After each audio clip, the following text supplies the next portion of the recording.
Ladies and gentlemen, welcome back to Royal Instinct. Today we're going to be watching a video by Gary Stevenson and how neoliberalism is destroying the economy. We're also going to be looking into why men are quitting the dating market and why friendships aren't fun anymore. We'll also be looking at a little bit of game theory, but we'll dive into that in the later end of the episode. We are living in times of crises. We're living in times where people have lost all meaning. People are realizing the people in power do not have their best interests anymore, and they are losing all hope. We have a crisis of loneliness, a crisis of isolation, mental health crises, inflation, a cost of living crisis. Everywhere you look, it's just fucking crisis after crisis after crisis. If you're somebody like me who, follows society's rules, has done their best, worked hard, climbed the corporate ladder, went to school, went to university, got a job, and found out that in the end, all you are is just a glorified slave. I got to that point and I just thought, fuck this, I've had enough. And then I looked around for solutions. And then when you look around, the people offering you solutions are all charlatans. They are all fake gurus, trying to lure you in with false solutions. And I just said, fuck this to everything. So I am coming up with my own system. I am coming up with my own new nation, my own new land, my own world. Okay. And we are going to do this by, I'm doing this by coming on the internet, YouTube. The internet is the new world. Everything is being digitalized, and so is the place where you spend most of your time. It isn't in your country, it isn't in your land, it is on the internet. Okay. And this is a bat signal. This is a call to adventure. This is me trying to assemble the Avengers, to gather all the superheroes across the world, people who think like me, people who understand what I'm doing. And we are coming together to build a new alliance that will overthrow the old regime. Okay. How are we going to do this? We are going to establish our own kingdoms. Okay. And when you establish your own kingdom, you become a king by default. We do this by tapping into our zone of genius, by becoming a subject matter expert, and whatever is the thing that you are most passionate about, whatever interests you most in life, you will become a subject matter expert in that field. Once you are seen as a subject matter expert, you can then have a following. People will trust you. People will look up to you as a source of authority. And once you have that authority, it is only natural that you establish a kingdom. And once you have a kingdom, you are seen as a king. You will be the leader that the world needs. You can set your own rules, live life how you want, live a life of freedom, and become somebody who lives life on their own terms. Once you do that, all the other things in life click into place. All your difficulties in life will disappear. Your dating troubles will disappear. Your economic troubles will disappear, because as a king, you get to set the price that you get to charge for people to have access to you as a king. And women will be lining up around the corner by the thousands to date you, because you are the only king in the environment. But let's start with this video about why friendship isn't fun anymore. I thought this was an interesting title, and let's dive into it. People's age doesn't always reflect their emotional maturity. I've met 40-year-olds who acted like children, and I've met 18-year-olds who act like they're 30. And it's exactly this disparity that makes friendships so damn hard. Mom didn't want to cook that day because I wanted to play video games. Yeah, I mean, that's just an example of that there are no more adults in the room. Everybody has returned to the base nature, and people are acting like children, even if they are grown adults. You see them taking comfort in their vices, even if they have literal children of their own running around. They might be a parent to somebody, but people are still acting like kids. A child? I was that weekend. Friends you've known for years might not grow the same with you, and maybe you end up realizing that they're just terrible friends. Hi, welcome to another episode of I Find Something Interesting That I Want to Rant About. This is my last video of the year, so if you end up liking this video, consider subscribing. It's free and you can always change your mind later. Enjoy the video. If you think friendship is harder nowadays, it might not be your fault. There are contributing factors, which I talk more about some of the structural issues leading to loneliness in this video, so you can check it out there. But I wanted to expand on that video because for some people, it might actually be an individual problem. I noticed with my generation, there's a lot of people who are just bad at being friends. Yeah, a lot of the reasons for that is because people don't have abundance in their own life, so they are trying to take what they can get. If you are hanging around people who do not have your best interest at heart for you, then you need to get away from those people. Okay, we are here building an alliance of kings, an alliance of people who want to bring about real change in the world, and it is only natural that these are the types of people that you would want to be friends with if that is how you as a person also think. Wouldn't you want to be friends with like-minded people? That is why we are building the amicis, which is Italian for friend. We are building the United Alliance of Kings, and if you want to be part of that, reach out to me. Let's see if we can work together. Like, they're not evil per se, they just don't know how to act in social situations. She would do this thing in our friendship that I now can clearly see is a huge red flag, where she would get really upset with me for small things, like things that are not that big of a deal, and she would really overplay them, like, Amanda, like, this really upset me, like, she'd really drag it out, right? And me, being a good friend, I would be like, oh my God, like, I'm so sorry, I did not mean to make you feel that way, like, I can see your point. And then she'd be like, yeah, well, like, that's how I felt, don't let it happen again, that sort of thing. And I mean, that is just absolutely narcissistic behavior. And what you have to realize is a lot of people in today's society are suppressed by the system, and they are suppressed by a boss. Okay, when they are in their jobs, in their corporate places of work, they are being suppressed, and because they need the money of their from their employer, they are willing to eat shit, right? And because they're willing to eat shit and they do not talk back or actually express how they feel when their boss is telling them to do something, that builds up resentment. And then what people do, and because everybody literally in today's society is a narcissist, right? Like, most people who end up taking shit from their work, from their job, end up becoming a real monster in their personal life, because that is a place where they can express themselves for how they really feel, and they will try to manipulate you to gain power over you in order to increase their status. And you know, the feeling of being able to manipulate someone brings about a feeling of power, and that is what a lot of narcissists find satisfying. can now see clearly, looking back, she was doing this because she wanted to create this hierarchy between us.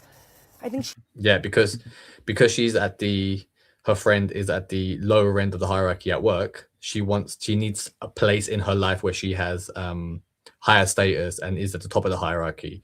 So a lot of friends, or so-called friends, what they'll do is they will abuse you, take the piss out of you, make you feel like literal shit, in order for them to feel powerful in their personal lives. These are the types of people that you want to get away with. Do not call these people your friends just because you hang around together and drink together and share each other's problems with each other. They are not your friends.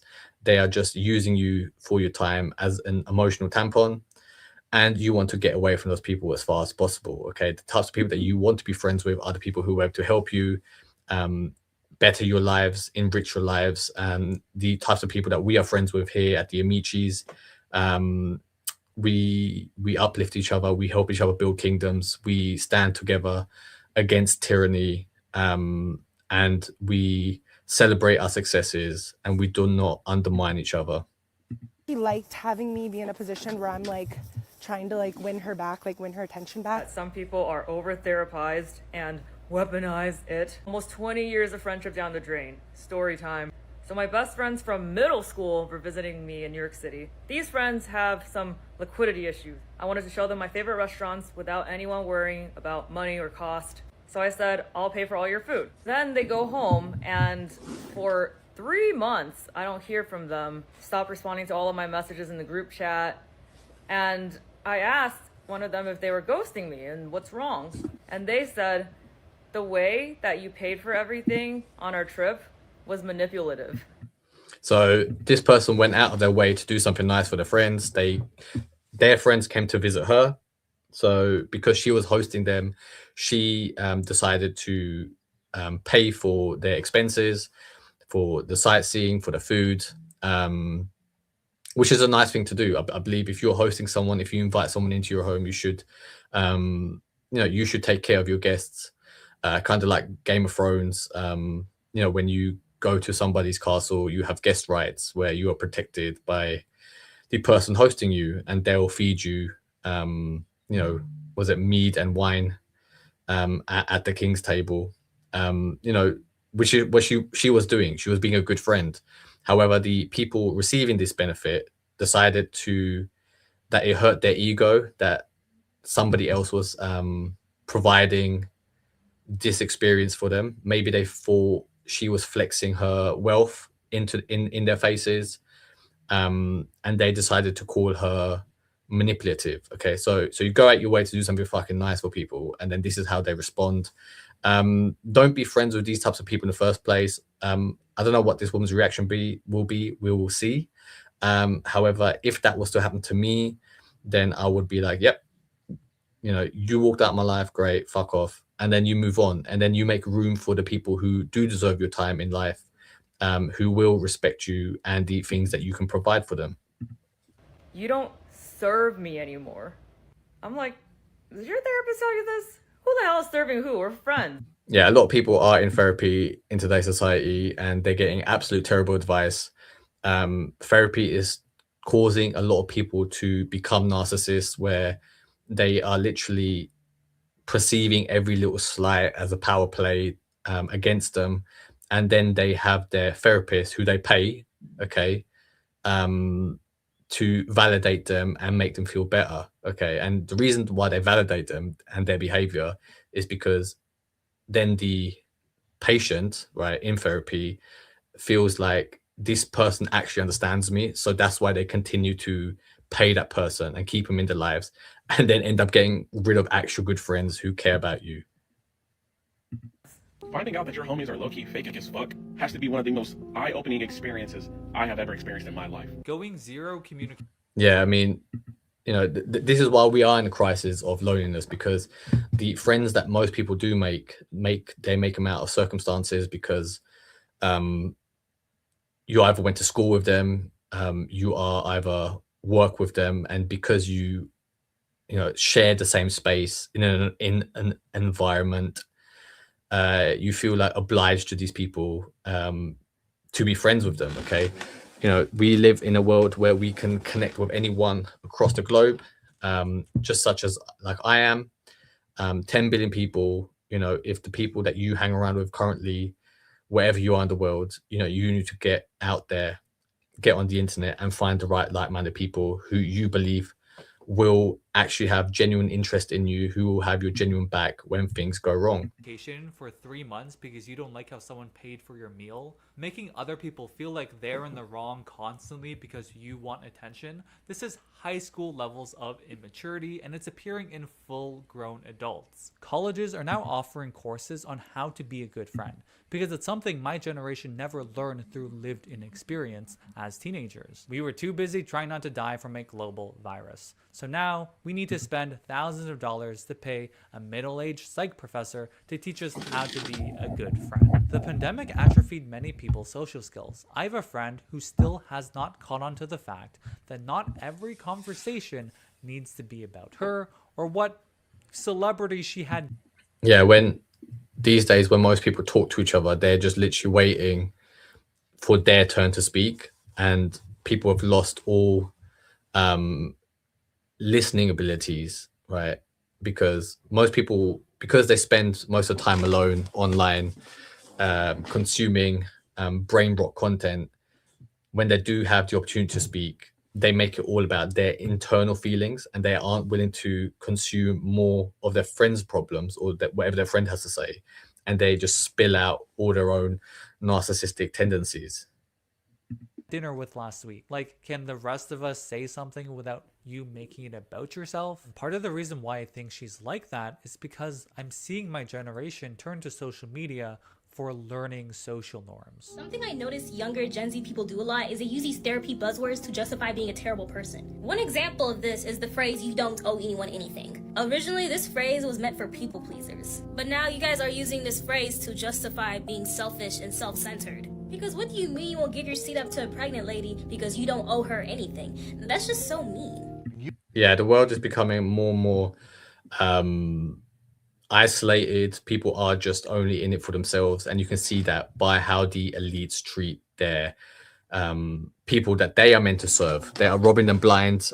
They are telling them one thing to their face in their campaigns to gain presidency or gain power, and then in reality they will go back on their word and end up filling their pockets, the friends of their pockets, because they realize that the world that we're headed in is a zero-sum game. We have massive financial crises coming. We have massive upheaval and revolutions, which will be taking place. The West and most countries across the globe will become very, very hostile environments to live in, where you will have zero freedoms, which is why I encourage you to, while you can, escape the oncoming problems, establish your own kingdom where you are protected by your subjects, where you are protected with your friends alongside you. Build a kingdom, buy your own private island, and escape the coming doom. You don't owe anyone an explanation, but I mean, it would be nice and super helpful if you gave one so people could better understand your emotional experience and have a healthy dialogue with you, right? Self-care is saying no. But are you gonna say no to everything and never do things for people you care about so the relationship can feel balanced, mutual, and caring? No one owes anyone anything, but if we all had that mindset, nothing would get done and there would be no accountability. Yeah, basically what it comes down to is you don't owe anyone anything apart from the people within your kingdom, within your inner sphere, those people that you actually let into your own sanctuary, into your own home, into your own palace. Okay, those people you are obliged to protect because you made that decision to owe them something, to owe them a place of safety, a place where they can speak freely without being worried about being cancelled, or where freedom of speech is shut down. You need to create a place where ideas can thrive, where creativity can thrive, so we can bring about new ideas and advance human society to the next level. Originally, this concept of "I don't owe anyone anything" was reserved for just toxic situations, but now it's turned into an excuse to opt out at the sign of any discomfort and to protect your peace, even if it means being a bad friend. Don't get me wrong, if you're friends with someone who constantly brings you down, they don't respect your boundaries, and they only are nice to you when it benefits them, then yeah, maybe letting them go is the way. But is there not a fine line between protecting your peace and self-sabotaging, saying no to every social opportunity, complaining when you do go, and then you record a TikTok saying that you have no friends? This mantra is now being used to justify excessive individualism.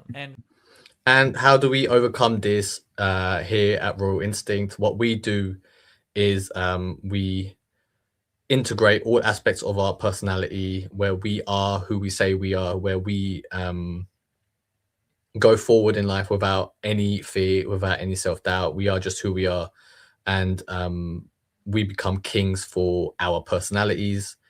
And then we allow people to either come to us as friends or declare themselves as foes. And if they declare themselves as foes, then we don't want nothing to do with them.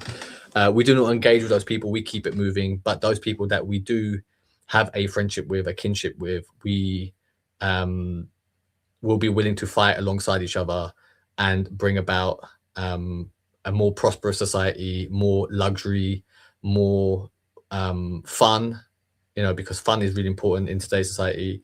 But we, like, for example, like here, I'm reaching out to people. I'm being myself. I don't give a fuck if I offend someone. I don't really care if people come here to mock. We destroy those people. We don't take offense lightly.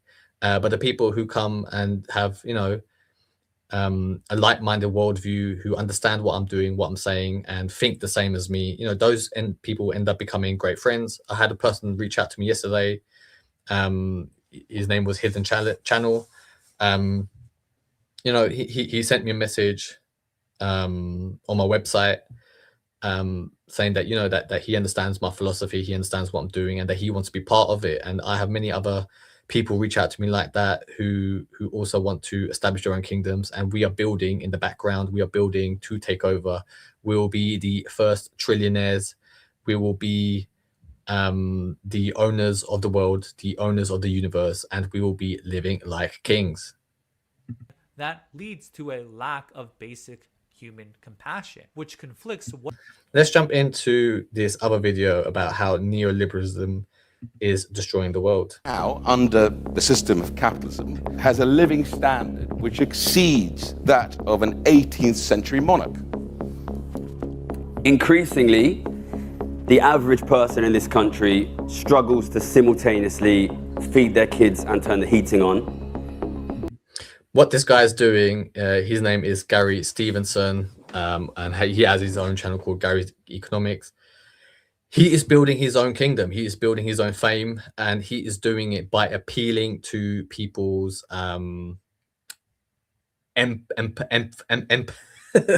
emphatic side, where people really do care about the well-being of other people. And because many people find themselves in literal modern day poverty, where they cannot feed their children, where they cannot afford housing, he's literally crying about these issues, and his solution is to tax the rich. However, when you are the rich, when you are working hard for your money, do you want to be taxed more? I do not believe in an income tax. I believe a tax on at the point of transactions. I mean, you could have an income tax at 10%, I guess, right? But like everything else you should be able to keep, and then the only things that get taxed is for the things that you buy, and there should be a percentage tax on that.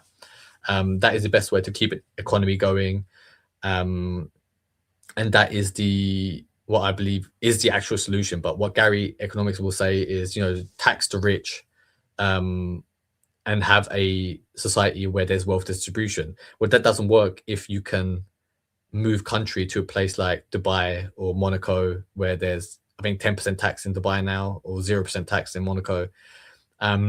There's tax havens all across the world. And all you got to do is just leave those places and go live somewhere where you are more treated well, where you feel that your taxes or potential taxes aren't going to waste. And that is the type of freedom that you should be striving for. Okay, don't get caught up by these fake people like Gary Stevenson, where you end up just being a cog in the machine. And he is gaining all the glory by saying, oh, look how terrible it is over there. I think we should do this. And that's what he does, right? And then he's selling his books. He is collecting money on YouTube by all these appearance fees that he's getting. Do not buy into the falsehood of this guy. Which I don't know whether that was a problem for an 18th century monarch or not, but I think it's... It's great. How are you still a conservative? Why? Because your party is addicted to this theology. The last thing we should do is say, the old science is dead, long live the new science. Because the idea of a universal science, good for all times and places, is utopian. And there's a really important difference between Keynesianism and monetarism. So Keynesianism was quite an empirical theory, and one of the things that stands the neoclassical economics that came in with Thatcherism and that has absolutely dominated economics in the global north, but also something, a great extent. Yeah, just from a personal point of view, how boring is it to listen to that woman, right? She's giving you all the theories, all the facts and figures, right?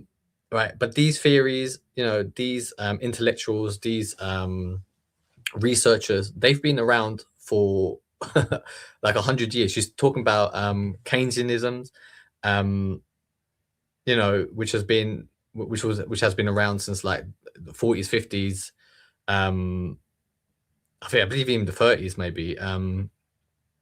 And has the world progressed since then? You know, has those the theories that they propose benefited, you know, globally? Yes, you can say, right? But have they benefited the weakest people in society, the most vulnerable people in society? And the answer is no, because it is a system established where the people at the top get to siphon off all the rewards. Now, I don't say that's bad, I don't say that's good. What I'm saying is, like, if I want to be in this system, then I want to be at the top getting due rewards, okay? And that is what I want for my people, that is what I want for you as well. However, the system is broken, and therefore I'm establishing my own system, and I want you to help me establish my system, and I want you to establish your own system to see fit and live life how you see it should be lived. The global south, neoclassical economics is very different. It's an attempt to build a universally sound science based on mathematical reasoning from axiomatic deduction. It's not the scientific method, so it's not based on observation from reality and then theorizing. It's based on logical reasoning from assumptions, axiomatic deduction, that is then played out in formal models. And the idea is that by using Okay, I'm going to fast forward this bit because she is driving me insane. mathematical She's boring me formalism, to death. different paradigms. The importance of its core teaching. And again, I'm going to quote Milton Friedman here, money's always and everywhere a monetary phenomenon. And when a lot of these people come up with theories and then they just sell their books, they sell their ideas, they become talkers to appease the masses because it's a good soundbite. In the end, nothing will get done. Okay, you have to remember that, you know, a lot of these people are selling you false hope and they're not doing anything about this. But let's jump into some game theory. Look at immigration. Who wins the game of immigration and who loses? Why do they win? Why do they lose? Okay, so let's look at the United States, which is where most immigrants go. And as you can see from this chart, there are certain ethnic groups that do better than other ethnic groups. So the Indian people make the most money in America. And one of the reasons why they are able to do that is because of two reasons: because they become big landowners where they buy properties and hotels or businesses, and the other reason is because of there's a big brain drain from the US, for the US from India. So they get the smartest people, the top performing candidates from India to come and work in the US, and they pay them a high salary. Makes sense because India has a very competitive college system where only the best and brightest get into their technical institutes, and then after college they go to the United States to do graduate work. Then the reason why China isn't as high as India, for example, is because less Chinese people are willing to come to the US, because a lot of people want to stay in China, especially if they are earning the top if they have the top jobs and earn the top salary. They are more satisfied to stay in China because the infrastructure is much more developed in China than it is in India. They go on to Silicon Valley to become engineers, some become doctors, but Indians as a demographic are very successful. Then you have the other Asian groups, so Japanese, Korean, Filipino, Chinese also do very well. East Asians do very well in school, and East Asians are known for being very hard workers. The white people are the majority, and they are the average, okay? and they make about 70,000 US a year. This is just average income.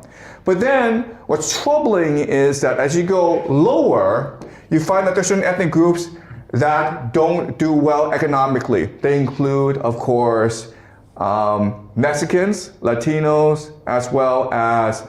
So one of the reasons why Mexicans are lower on that list is because Mexicans come from Mexico across the border, and a lot of them are willing to do low manual labor jobs, low paying jobs, where you can't make a lot of money, compared to a doctor or an engineer. The Indians that are coming, they're only picking the ones who are willing to do the high salary jobs. So people who do engineering, have engineering degrees, have science degrees, have medical degrees. So already the immigrants that they're picking from these areas, so kind of like Mexican to do the low labor jobs, and then you have these Indians who do these higher technical jobs. That's why there is a discrepancy in this data. And the blacks, again, they are already native to the land. They're African Americans. So, and a lot of them, live in poverty, don't have access to great education, don't come from great households. So they struggle in school. They don't have the best environment to grow up in. Because the average Indian in India is also living in poverty, right? But they don't have the opportunity to go to America. Whereas, if you look at his list, you can see that Nigerians are actually above Mexicans and blacks, because again, they are coming from Africa to do work in America. Okay, so they already have a, access to higher education to be able to perform higher paying jobs. And usually, if you're willing to travel that far to immigrate, you already have some industriousness about you, some entrepreneurial like spirit. So you're willing to work harder than your competition. Black Americans, who traditionally have been slaves in America. So the question for us today is that why is it that there are certain ethnic groups, specifically East Asian groups, that do well economically, and then you have other ethnic groups, specifically Latinos and blacks, who do not do well economically? Okay? So the traditional explanation is that it's just that certain cultures prize education more than other cultures. In fact, some extremists will go on to say that genetically, East Asians are just smarter than everyone else. Okay, so this is the P. Yeah, I did read once that one of the reasons why Chinese people or East Asians, Japanese, Koreans, why they're so good at maths is because they were originally rice farmers, whereas in the West, like in England, for example, people were wheat farmers, and because with wheat you tend to it like 3 months or 6 months of the year, and then you have a winter where you cannot grow anything. In China, when you are growing daily, okay, you have to make sure that the rice paddies are filled with water, and you have to continuously manually attend to it. So then the more time you're spending on your rice fields, you're more focused, and your brain is building a larger capacity to concentrate. Okay, whereas like wheat farmers, because they had like 3 months, 6 months of the year, because with wheat you just kind of you plow the field, you sow, you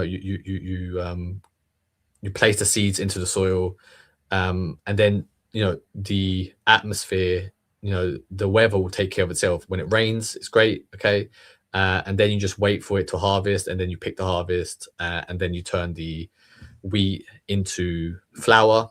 However, with rice, you have to continuously tend to it, and because of that continuous focus over centuries, millennia, whatever, it was Chinese or East Asian people were able to develop higher levels of concentration, and then when they applied that to maths, they were able to basically outperform all other ethnicities because they just have a easier built-in mechanism to focus.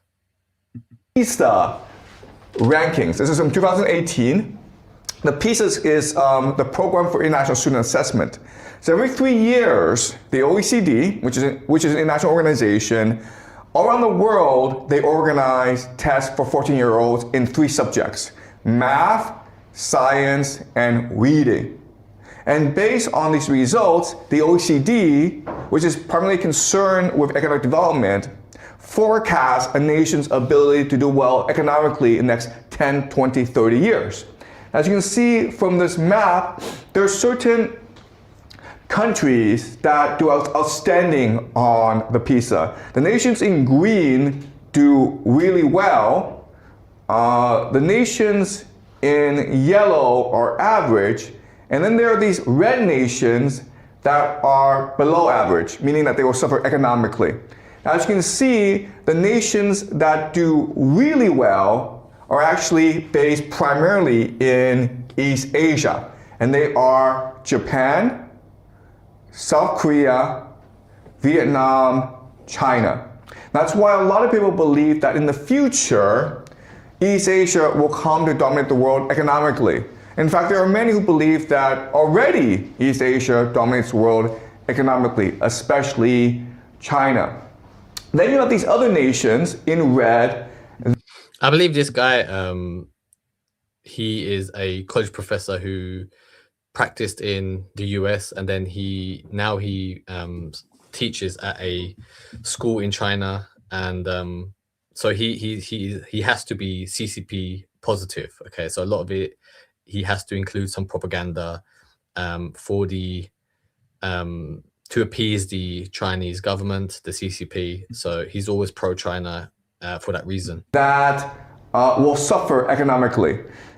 You have Latin and South America, who traditionally have not done very well on the PISA. You also have Africa and the Middle East that suffers on the PISA. And then you have Indonesia, Malaysia, these countries that don't do well on the PISA. The nations in gray, by the way, are nations that don't have the development in order to actually have students take tests. Okay, they don't have the infrastructure, the logistics to actually have students take tests. And so what you can see about the nations in red is, first of all, they're primarily based in a region, okay, Latin and South America, but also you can actually group them also by religion, okay, Islam, okay. Muslims don't do well on the PISA, and that's why there's great fear that Islamic countries will fall behind economically. Also, another concern is immigration. So what's been happening is that immigrants from Latin and South America have been moving to the United States. Islamic... there's another conspiracy that one of the reasons why you have all these people trying to be moved out of Africa, out of South America, is because they trying to gain access. You know, Chinese people, China and the US are trying to gain access to those resources, so they want those people out the way so they can then plow the land. Nations, there are people have been moving to Europe, okay? Now, a lot of this immigration is driven by war. So nations like Libya, Syria, Afghanistan, Iraq have seen themselves destroyed because of America's war on terror, forcing millions of refugees to seek better opportunities in Europe, okay? And so this is causing a lot of conflict because on one hand, these immigrants don't do well economically. On the other hand, they're moving to these very wealthy nations, and that's causing a lot of conflict.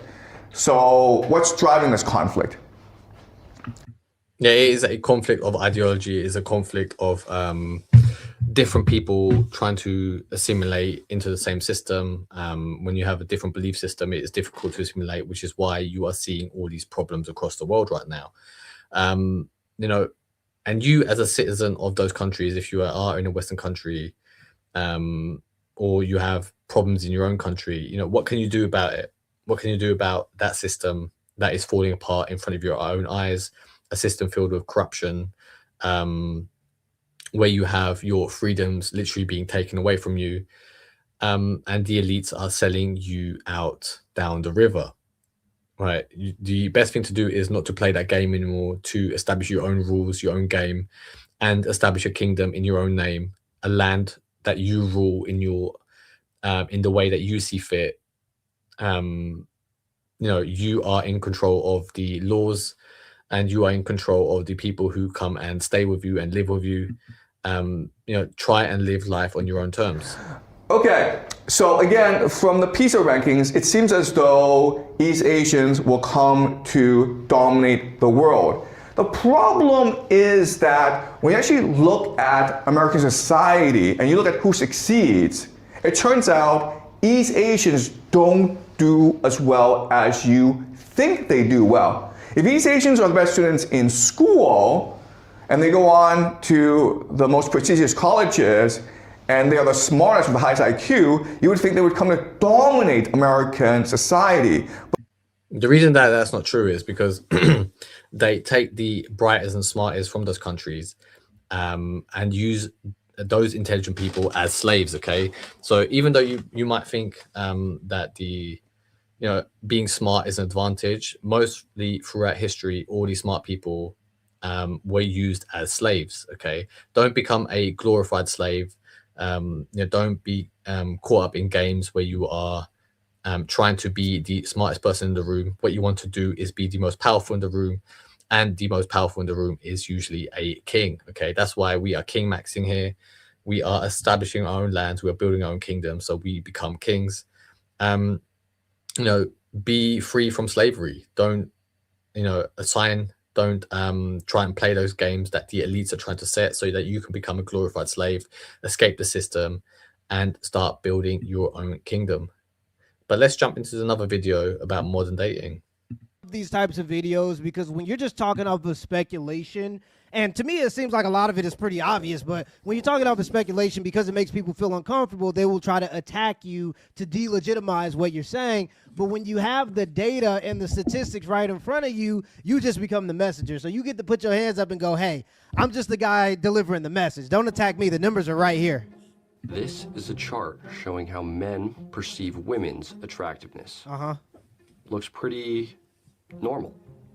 Men tend to perceive women's attractiveness on a standard bell curve. Yeah. On the scale of 1 to 5, the average is 2.83, with the most common rating being 3. That's actually not bad, because that means that most men consider most women to be above average. So the average man sees the average woman as above average. That's actually pretty good. 8% are above the 4 and 17% below a 2. All pretty normal. I bet you it's so skewed. Here is how women perceive men. I knew it was going to be. Yeah, I mean, most women see most men as below their expectations, which is why the dating market has this discrepancy. I mean, you can just see by this chart, most women see a man to be less attractive compared to how men see women. Okay, and that is why you have this crisis in the dating market, this imbalance within the dating market, and why most men are living a life of quiet desperation, of loneliness, and they are being left behind. Okay, and what we do is we escape the system. We do not take part in the system. We become automatic 5s or 10 out of 10s by becoming kings. So therefore decide to build your own kingdom so you can be perceived as a king. Skewed, but I didn't know it was going to be that skewed. Dang. So the average woman out of 5 considers the average man to be beneath a 2, less than a 2. So expand that to like the typical rate yourself out of 10 kind of idea. Most women see the average man as below a 4. Dang. Yeah, doesn't look so good for men. Taking this at face value, only 1 in 6 men are above average in an absolute sense. And if we translate this plot to something more familiar, like IQ, then we have a world where women think 58% of men are Brutal. brain damaged. So basically, you got. So they perceive them as brain damaged, as not good enough. Okay, you do not make the right requirement, and a lot of like people who do looks maxing, a lot of people who place a greater emphasis on looks will say that men aren't good looking enough or tall enough. But the real thing that women look for is how much resources can you acquire, how much money can you make. Not because they're gold diggers, but because money buys you safety. Okay, most women want to gain safety, and the best way to do it is by having lots and lots of money, access to resources, access to other people of high status. And what we do here is we establish our own kingdoms. We build friendships and alliances with other kings, so we automatically become 10 out of 10s and people of high status who get all the money and all the women. Okay, let's carry on. To be top 20% of men to be considered above average. Like that's what a lot of people say, that type stuff. Because we become kings, we automatically become above average. To dive a little deeper though, it becomes clear this isn't a men are too ugly to date thing. It's a men are too ugly to hook up with thing. See, I believe and this is what the incel community gets wrong. You know, they think that, you know, the reason why they aren't getting female attention is because they aren't good looking enough, right? But the reason is because you haven't established a kingdom. You haven't established a way of you making so much money that there is no more competition, that you get to fly around the world and live life on your own terms. Okay. And you know, like people who are wealthy like to show off via what they wear and stuff, but that is just to allow people, to let people know that you are resourceful enough to be able to afford these things. Okay. Even, I mean, you can see it in the Epstein files that have just come out. You know, all these elites are compromised. All these people, you know, were visiting Epstein's island, and right, like we have the evidence right in front of us, yet nobody has really been arrested yet. Okay, apart from like Ghislaine Maxwell, she's the only person who has been arrested. When you are that wealthy, when you are at the top, you get to do whatever it is that you want to fucking do. And I want to be in a position where I get to set the rules and do whatever the fuck I want. And you know, but having all that power, you want to be also the person who makes the right decision. Right? You don't want to be you don't want to be a Jeffrey Epstein type of person, right? You don't want to be diddling little kids. You don't want to be hurting anybody. You want to be a benevolent king, a philosopher king, and make decisions, good decisions on behalf of your subjects.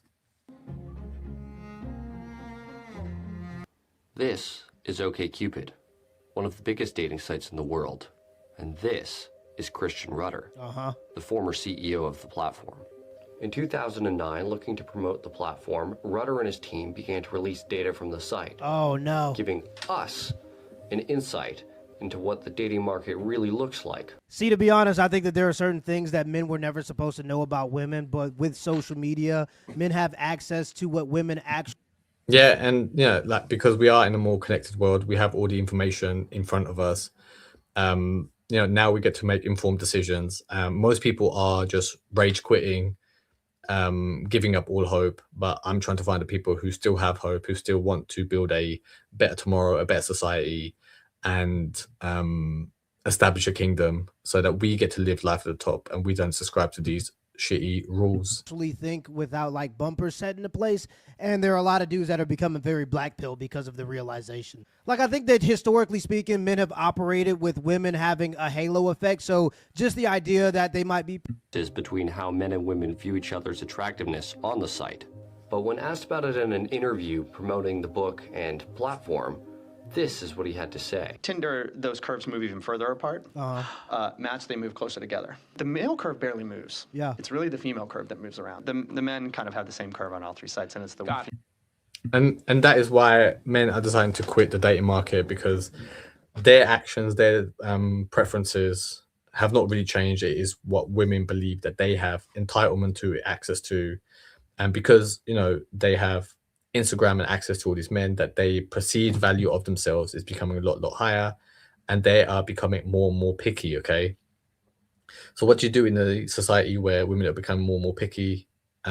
Who will a woman pick? Okay, that's why we present ourselves as king. We establish kingdoms, so we are real kings in our own right, and women will naturally pick you. Okay, do not try to chase a woman. We don't chase. We just allow women to queue up nicely in front of us, and we decide who gets to enter the kingdom and who doesn't. Email curve that moves around. When OkCupid was acquired by the Match Group in 2011, Rudder got access to the rest of the Match Group's biggest platform's Dang, data. all kinds The of two data. biggest of which at the time, Match.com and Tinder, give us a lot of insight into what's really going on here. Although charts or data were never posted, we can estimate based on what Rudder said. This is an estimate of how women perceive men on Match.com, and this is an estimate of how women perceive men. Yeah, because those platforms are designed to just go off your perceived looks of how you present yourself, okay? But if you enter those apps as a king, and you know, women will then just Google your name to see who you fucking are, right? Which cannot be faked. They will see that you're a king, that you are a subject matter expert, that you are a genius, and women will naturally line up to be with you. But let's get back to that first video about friends. A friend. Empathy. And that ties in with another popular quote, everyone wants a village, but nobody wants to be a villager. We've gotten into such a scary place where people think that friendship is tit for tat. And that's why everybody is so lonely, and that's why everybody is so miserable. Everybody wants a village and no one wants to be a villager. And there's a direct correlation between not showing up for your friends and being miserable. If you constantly don't show up for your friends, they will stop showing up for you, and then you will be. Yeah, most people just have that selfish outlook on life. It's like, what can you do for me, not what can I do for you? That is why we establish kingdoms where we are just our own existence is doing a lot for people. It is inspiring them. It is guiding them morally to a better place, to live a better life. Lonely. We have over-therapized ourselves into a society where we feel it's okay to cancel on our friends last minute because we have social anxiety, or we need to set a boundary, we need to protect our peace. Well, you've protected your peace into having no friends. I'm noticing more people are viewing friends as increasingly more optional, something to be fostered only after all of their other needs are met, only when they themselves need it, and not showing up when others may need them. Yeah, and if you go down the route, if you don't want to have any friends, if you want to be by yourself, you know, like, then you need to be mentally strong enough to be able to handle isolation and loneliness, which can be easily done. But then don't, you know, despair. You can never despair if you have no one to turn to, because you are your own resource at that point. You know, so always keep that in mind, that if you do want to spend a life of isolation, then you need to be mentally strong enough to be able to handle that. But here at Royal Instinct, we do not spend our time in isolation. We spend time building our lands, taking on new challenges, and expanding our territory, okay? And we naturally have the Amicis, our friends, by building side by side with fellow other kings, creating the, you know, a united alliance of kings, conquering land, expanding territories, and becoming the de facto world leaders. Their support, which is weird, right? Studies have found time and time again that the key to a happier life is strong social relationships, and that includes platonic friendships. Yet young adults feel like they're trapped where they can only select two: friends and a career, a romantic partner and a career, or yeah, most men end up just having their work because you need money, right? And they end up spending all their time with their significant other, calling them their friends, okay? That is not the position that you want to be in. That is not the outlook on life that you want to have. You want to have access to all aspects of life, all the things life has to offer. I want you to enjoy all things, live a life of luxury, and enjoy all aspects of the world. friends and a romantic partner. But who wants to be with someone who's unemployed? So you're really just choosing friends and foregoing the other two. And when chasing a career and a romantic partner becomes the top priority for most young people nowadays, unfortunately, that also subsequently means that friends are the last in the priority list and the first one to go. Yeah, most people just see friends as an inconvenience and a drain on their wallet. But let's finish off with Stevenson. Money. The Bank of England had to pump £450 billion into our economy over the pandemic, and I was to function properly. And Me, right? I walk into my professor's office. He says, "Stay here, do a master's. You've got very good grades, okay?" What are my options here? I stay in academia, and then I can work in policy. I can work for government. I'll have to do a master's, a PhD, 3 or 4 years, postdoc. I'll have to work as an intern for like. See him compared to all the other people. Why he's gaining much more attention, much more fame, is because he speaks about his own personal struggles in life, his own personal journey in life, his own origin story. Okay, he is telling you what he had to do in university and what his options were, which is much more relatable than the theories that all these other academics are trying to give you. 3 or 4 years making no money, maybe 15 years down the line I'll make some money. Or you can go into the city like I did, and I was a multimillionaire at 25. Okay? Kids from poor backgrounds cannot afford to work in academia. You know, there was a guy that used to work with Gary Stevenson who, you know, exposed a lot of the false accusations that he was making. You know, he wasn't the wealthiest trader at Citibank. You know, he was just basically fly on the wall, who was just lucky to be there and make a little bit of money, but he was not running the show like he is. So always keep that caveat in mind. They cannot afford to work in policy. I could not name you a single successful policy wonk, economics government minister, economist from a poor background. Every single year I was a professional trader, the most successful trader at the bank was from a working class background. This is what we've created. We've created a system which obviously takes all the good economists and said, we are going to fill your mouth with money if you shut the fuck up. You are not allowed the voice. You are not allowed the voice. And the maddest thing of it all is, when one kid leaves, and I was Citibank's most profitable trader in the year in 2011. Yeah, so that claim is a lie, apparently. You come out, you make excellent economic predictions in the media, on YouTube. If you don't believe it, watch my videos from 2020 where I predicted an explosion in inflation, an explosion. Yeah, I mean, you know, anyone can make those predictions. Loads of other people are making those predictions. What I believe will happen is we will see a market correction this year, which will have huge consequences. And in the next coming cycle, by 2030, you will see a massive Great Depression style recession. Before that happens, before CBDCs come into play, before you live in a 24-hour surveillance society, escape the system, establish your own kingdom, and become a king in your own right. So inequality, a collapse in living standards. The reason those predictions were good of our political meant the ideal, constantly surprised when that is impact on the economy going to happen in the economy. He said, no, we always knew rates would stay zero, which is like categorically, provably wrong. And I was shocked. And I said, no, like, we didn't. We kept saying they'd go up. And he was like, no, we knew. So I went back to my flat and I sent him the data. And he was like, oh, yeah, we did get it wrong 11 years in a row. These guys are so bad, they are unable to know that they're bad. Yeah, a lot of people who are in charge get a false sense of security because they pick and choose the data that they want to look at, that they want to be true, and they end up running the country, the companies that they work at, to the ground. Okay, they don't see reality for what it is. They see the reality that they want to perceive, which is why they cannot see the coming collapse. They cannot see that the problems that they are creating will lead to humanity's downfall, and which is why we here at Raw Instinct are leaving the system. We are building our own system, and we are becoming kings. Has to do with the fact that Tinder is more of a hookup website, while Match.com seems to be more for marriage. You date totally different, right? You're looking for a person that has more longevity. You're looking for a person that... Dating context. The study started by giving women a list of 6 traits and asking them to assign points to each trait based on how important it was to them. Okay, I'm going to take a guess here. I'm going to guess physical attractiveness is 1. Let's see, ambition, intelligence... Second. For those wondering, online dating shows an even stronger correlation, with the data from OkCupid showing a 0.92 correlation coefficient between physical attractiveness and the perceived attractiveness of a profile.